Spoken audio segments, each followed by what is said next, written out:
Sondakı qarşıdurma əbəs yerə deyildi. Hal-hazırda efirimiz yayımı boyunca sizinlə çox maraqlı bir mövzunu müzakirə edəcəyik. Əlbəttə ki, qonaqlarımız da olacaq. Bax, yanımda dayanan bu gözəl sənət əsərləri çox qısa zamanda canlı şəkildə tamaşaçıların gözlərinin önündə hazırlanıb və qalib seçiliblər. Əlbəttə ki, bu bir rəssamlar döyüşü idi.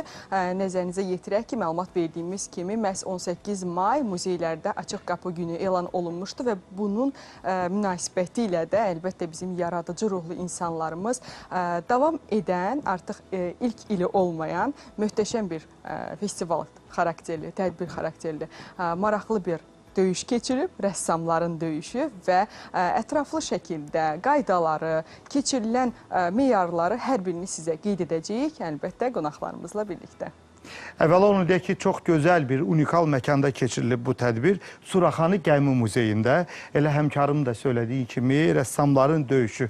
Həyat özü mübarizədir, bunu ədiblər də söyləyiblər. Elə bu mübarizə istənilən sənət növündə özünü ehtiva edir. Bax, bu da rəssamların döyüşü haqqında sizə sirki məlumat verək. Əvvəla onu söyləyək ki, Art Council Azərbaycan Təşkilatının rəhbəri Dadaş Məmmədov buradadır. Özü bu haqda bizə ətraflı məlumat verəcək. Eləcə də layihənin müəllifi və kuratoru Sona xanım Quliyeva. Sona xanım, sizi də salamlayırıq, xoş gəlmişsiniz.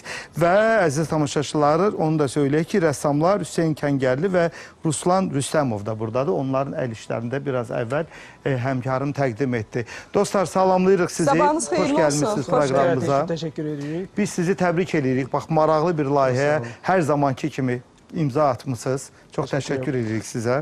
Buyurun, eşidək sizi. Həqiqətən çox maraqlı bir layihədir. İş ondadır ki, bu müəllif layihəsi unikallığı ondan ibarətdir ki, bu şou xarakteri daşıyır və idmanla incəsənəti bir araya gətirir. Biz rəssamlarla çox sayılı tədbirlər təşkil edirik adətən və bu dəfə isə çalışdıq ki, qeyri-adili ilə seçilir və məhz muzeylər gününə həsr olunmuş gün təsadüf deyil. Çünki bizim təşkilat, Art Council təşkilatı İKOM, yəni Beynəlxalq Muzeylər Şurasına üzv olub bu ildən etibarən və üzv olan gündən biz artıq çalışırıq bizim muzeylərlə əməkdaşlığımızı daha geniş şəkildə genişləndirək və biz bundan öncə Xalça Muzeyində tədbir keçirtdik, yəni xatırladınız sizin qonağımız oldu. Bəli, bəli. Bu dəfə isə Gəmi Muzeyi həqiqətən gözəl və unikal muzeydir. Çox belə fərqli bir abu-havası var. Mühiti ümumiyyətlə... Bizim əməkdaşlarımız çəkiblər, süjetlər hazırlayıblar. Tamaşaçılar yaxşı tanıyır. Səhər çağı tamaşaçıları bu muzeyi. Və biz düşündük ki, məhz orada böyük bir ring şəklində, yəni bu layihə artıq digər yerlərdə ərsəyə gəlmişdi. Yəni biz bu layihəni etmişdik bundan öncə. Lakin muzeyin göyərtəsində bunu eləmək, yəni həmin bu tankerin göyərtəsində eləmək, bu çox özünə məxsus bir abu-hava yaratdı və həmin qonaqlar, muzeyə gələn qonaqlar, yəni bilirsiniz ki, açıq qapı idi və çox sayılı qonaqlar var idi orada.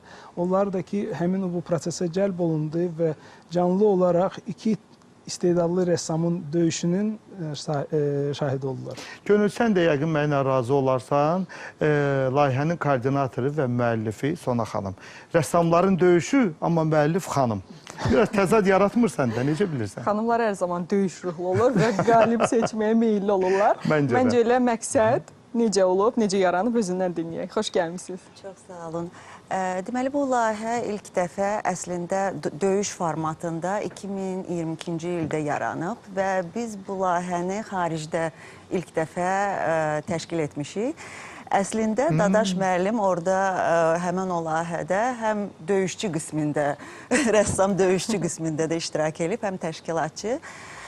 Biz onu xaricdə eləyəndə gördük ki, çox böyük marağa səbəb oldu bu layihə. Gözəl, nə gözəl. Amma yəni ki, formatı biraz döyüş idi, amma belə yox. Sonra qaydandan sonra belə bir fikir gəldi ki, idmanla eləyək bunu, bəs ring formatına salaq. Boks qaydalarına deyək ki də belə oxşadaq və bir şou kimi göstərək. Və bunu həyata keçirtdik. Bu ikinci döyüşümüz idi əslində. Bundan əvvəl bir döyüşümüz də oldu. Çox maraqlı oldu. və bundan sonra da biz düşünürük ki, bəlkə belə uğur oldu, yəni ki, bəlkə çempionatlar da keçirdi, artıq rəssamlar arasında, yəni ki, qaliblər arasında, çəkilər arasında. Bu da var, hətta bu kateqoriyalar da var. Kateqoriyalara salaq, yəni ki, görək, inşallah, məncə bu fikir Layihəni inkişaf uğurlu olar. etdirməyi düşünürük və düşünürük bunu geniş şəkildə edək və bəlkə də beynəlxalq ola bilər, yəni onun da üzərində çalışırıq. Lakin bu biraz yenə deyirəm, biraz fərqli bir yanaşmadır. Onu hər adam eləm onu çox da başa düşmür bu layihəni. Məncə çox gözəldir bu. Ələxüsus idman sevərlər, bu həyatla ayaqlaşmağa çalışan insanların maraq dairəsindədir. Əziz cəngəv rəssamlar, sizə müraciət edeyim. Sizdən başlayaq Hüseyn bəy. Çox sağ olun, dəvətiniz üçün minnətdaram. Xoş gəlmişsiniz. Mənim üçün də bu yeni bir şeydir, yeni bir təcrübə oldu. Əlbəttə ki, dostumdur Ruslan, heç onu çox da incitmək istəmədim, ona görə qalib gəldi. Bu da var. Gözəl idi, yəni mən orada yetərincə əyləndim.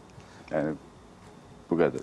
Mən çox təəssüf edirəm, iştirak edə bilmədim, dəvətinizə görə minnətdaram, amma tamaşaçılarımız kadrları görürlər. O hissi biraz da olsa bu televiziyanın gücü ilə rejissorlarımız sağ olsun kadrları ekrana gətirirlər. Çox maraq doğuran bir layihədə, elə tamaşaçı kimi. Gör iştirakçılar burada nə cür həzz alır, Dadaş müəllim. Emosiyalar çox idi və belə deyək, döyüş zamanı azərkeşlər ətrafda gəzirdilər, çalışırdılar öz fikirlərini, yox bu iş udmalıdır, mən öz sesimi bu işə verirəm. Yəni çox belə dinamika böyük idi. Ruslan, mən istəyirəm sizinlə davam etdirək. Mən zəhmət olmasa buyurardınız əl işinizin yanına. Elə orada əl işiniz haqqında bizə bir-iki kəlmə, çox yox.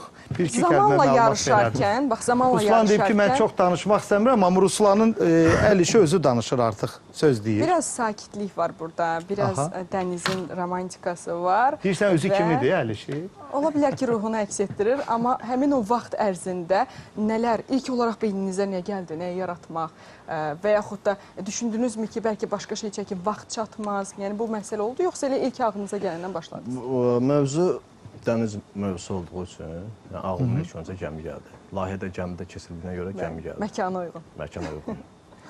Çox gözəl alınıb həqiqətən. Gəmi olması ümumiyyətlə hər raundun öz mövzusu vardır. Bir raund dəniz mövzusu, güllər və üçüncüsü sərbəst. Ruslan məhz gəmini seçdi, bu mövzunu. Yəni bu gəmini seçdi. Yəni məsələn bu deyəsən hələ həmin biz olduğumuz gəmiyə bənzər bir gəmidir. Sərbəst mövzuda nə idi, Dadaş bəy? Mənə maraqlıdır. Sərbəst mövzuda bizim istedadlı rəssamımız qadınları üstünə böyük üstünlük verirdi. Onun qadın obrazı yaratdı. Lar yoxsa qadın? Qadını obrazı yaratdı bildiyimə görə. Ruslar isə gülləri yaratdı. Yəni o da bir gül əsəri yaratdı orada. Yəni çox gözəl bir natürmort idi. Səhv eləmirəmsə güllər idi, içki idi və nəsə belə bir şey. O sərbəst mövzu idi orada. Siz də işinizin yanında zəhmət olmasa. Hər əsər qiymətləndirildi tamaşaçılar tərəfindən. Tamaşaçılar tərəfindən qiymətləndirildi. Hər raundun sonunda tamaşaçılar öz seslərini verirlər. Hansı əsər onlar daha gözünə xoş gəldi, hansını bəyəndilər. Güllər deyəndə biraz şəklin özündə biraz elə məqamlar var ki, həmən baxanda tutmaq olmur bu məqamları. Mən ümumiyyətcə abstraksiya sevirəm. Yəni onu istədim söyləyim, birdən yanlış termin olar. Yox, mən abstraksiya sevirəm. Mən orada hansısa bir forma ya da bir obraz ya da gəmi eləmək kimi bir, yəni mövzu nə olur olsun, mən yenə də öz tərzimdə gedəcəkdim və elə də elədim. Tam səmimi işlədim. Yəni mən orada gəmi çəkeyim, gül çəkeyim. Yəni gülün içində, güldanın içində aydın qızıl güllər, yarpaqlar yox. Mənə maraqlı deyil. Ruhum nə qədər sərbəstdirsə, istədim ki, işimdə sərbəst olsun. Yəni, buna çalışıram. Görürsən, Rəşad, döyüş hələ də davam edir. İstədirsən yəni. Mənim yaradığım bundan döyüş alnına yazılır. Sərbəst. Bandana.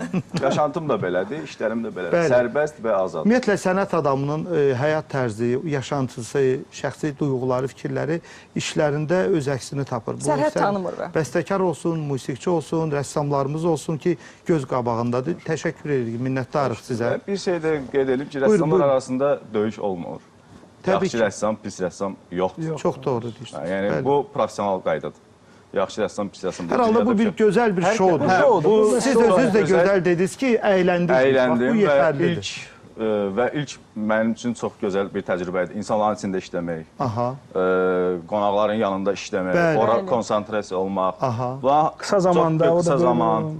Çox Sahil, gözəl bir dəniz. sahil, dəniz və insanların içində biraz da panika gəlir, biraz şey gəlir. Yəni həyəcan var idi. Xoş həyəcan var təbii Qəşəng ki. adrenalin yaşadım. Yəni. Əslində hər rəssam məncə bunu edə bilməz. Məncə də, Çünki məncə də, aha. belə incəsənət adamları var ki, deyir ki, mən yalnız qapalı mühitdə Bəli. yarada bilərəm. Yəni ki, insanların qarşısında belə stres altında işləyə bilməz. Yəni ki, bu da bir Mən ifaçılardan eşitmişəm, bəzi onu klip deyəndə natura çəkilişləri vardı. Məsələn, həm studiyada, pavilyonda olan çəkilişlər, həm də deyirdi, mən natura çəkilişlərinə rejissordan xahiş edirdi, çox salmayın məni.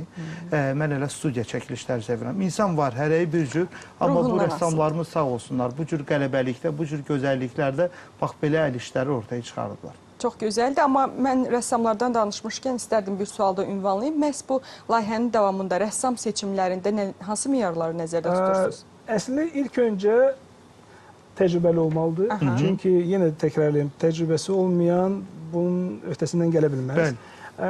İnsanların qarşısında çıxış eləmək və şounun cərəyanını tutmaq və o abu-havasını tutmaq bacaran rəssam olmalıdır. Çünki əks halda yenə də qapalı oturub işləməklə iş alınmır. Burada dinamik olmalıdır və təbiidir ki, qeyd edelim ki, hər rəssam bunu bacarmır və hər rəssam da razı olmur. Çünki hətta bəziləri olur ki, duelə çağırır digər rəssamını, deyir ki, yox, mən düşünüm biraz. Yəni, çoxsa çəkinir bu layihədən. Çünki bu həqiqətən çətin bir prosesdir. Bir var workshoplarda yığışıb cəmaatın qarşısında bir 5 saatın ərzində bir əsər yaratmaq. Yəni orada da cəmaatın qarşısındasın. Lakin burada isə yarım saat vaxt verilir. Çox böyük bir belə deyək, təzyiq var ki, çünki hər azərkeş sənə ümid bəhs eləyir və düşünür ki, sən udacaqsan və arxadan səsləndirir, yəni ilhamlandırır, həvəsləndirir. Bu kimi şeyləri nəzərə alaraq təbiidir ki, hər adam onu bacarmır. Dadaş, mən bu da təbiidir, gəlin etiraf eləyək. Xanım da söylədi. İlk olaraq xaricdə keçirmişsiniz bunu. Burada ilk dəfədir, amma sizin ikinci dəfədir də. Ona görə məncə insanlar da, digər rəssamlar da baxacaqlar, sizdən ilham alacaqlar. Bu layihəyi biraz onlarda da oyunda necədir? Hə, Ruslan, işlədikcə azart yaranır, biraz da şərq olursan işə, biraz da fikri cəmləyirsən. Məncə bu fikirlər elə şəkil çəkəndə də, bu rəsimləri çəkəndə də özünü təzahür etdirir. Düşünürəm ki, bundan sonra da biz həmin bu gəmi muzeydə bu fəaliyyətimizi davam edəcəyik. Çünki orada çox gözəl bir muzey tərəfindən çox gözəl bir ring yaradılıb. Yəni, həqiqətən bu peşəkar ringə bənzər bir ring yaradılıb və bütün abu-hava da onu edir ki, biz orada tədbirimizi məhz orada davam edək və düşünürəm ki, yaxın zamanlar digər bir döyüş olacaq. Artıq bir iştirakçımız öz istəyini bizə bildirib və onun üçün indi kim onunla duelə çıxacaq onu axtarırıq, axtarışındayıq. İndi görək. Xeyirli olsun, uğurlar arzuluruq sizə. Bir daha təbrik edirik. Bir daha təbrik edirik qalibimiz Ruslan Rüsləmovu. Hüseyn Kəngərli sizə təşəkkür edirik. Uğurlar arzuluruq. Belə sərbəst ruh, belə gözəl əsərlər, belə gözəl tablolar ortaya ərsəyə gətirə bilər. Bir daha xatırladaq ki, Muzeylər Günü münasibəti ilə Suraxanı Gəmi Muzeyində unikal, maraqlı bir tədbir. Rəssamların döyüşü, təbii ki, dırnaq arasında söyləyirik, rəssamların döyüşü, bax, sənət yarışı bir növ keçirildi və bu tədbir Artkansel Azərbaycan Təşkilatı tərəfindən keçirildi ki, rəhbər Dadaş müəllim də öz fikirlərini bizimlə bölüşdü. Layihənin müəllifi və koordinatoru isə Sona xanım Quliyeva idi. Minnətdarıq, uğurlar. Təşəkkür edirik hər biriniz üçün və əlbəttə ki, verilişimizin davamında da növbəti günlərdə də növbəti tədbirlər haqqında, keçiriləcək tədbirlər haqqında məlumatı tez bir şəkildə sizə çatdıracağıq ki, qaçırmayasınız bax belə gözəl təşəbbüsləri. Verilişimiz isə davam edir.